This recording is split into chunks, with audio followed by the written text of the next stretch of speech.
Hello, it's Ian Robb, and today I just want to do a video on Marnie's Grimsnarl versus Gardevoir EX. This won't be very structured. I mostly just want to talk about why I've been enjoying playing this matchup and really trying to figure out how to make it best as possible for each side. So the matchup's really interesting to me because I remember when Marnie's was first introduced as a good deck, people, at least online, thought that the matchup was very good for Marnie's, and like Gardevoir just didn't really stand a chance, and Gardevoir was no longer a good deck.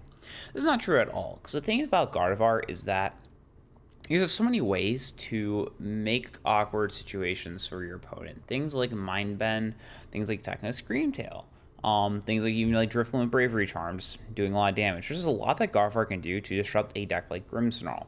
The big weakness that Grimsnarl has compared to other decks that are mainly dark attackers is you have 0 card draw. So the awkward thing about Grimsnarl is just you'll set up your board, but Gardevoir can abuse the fact that you're just not drawing very much sometimes. Like if you get a bad hand with no draw supporter, you can kind of just be stuck as a Grimsnarl player. So Gardevoir is really good at abusing that.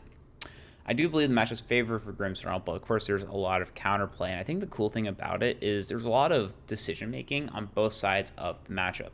While yes, some games the Grimsnarl player will just get ahead and not really have a chance to ever lose against the Gardevoir player, there is still a lot of games where the Marnie player has to make a lot of decisions like, what do I attack with? Do I attack with Morgrim? Do I attack with Grimsnarl? Do I just pass? Do I do damage where? Do I put out Frostlass? Do I bench Shaman?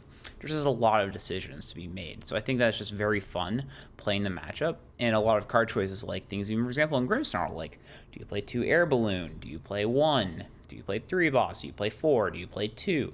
Do you play a Pokegear? Do you play Shaman? There's just a lot of card choices that matter.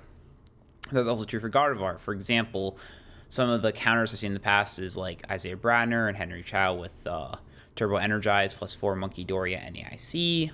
Currently for Worlds, we were talking about Jellicent EX with Devo.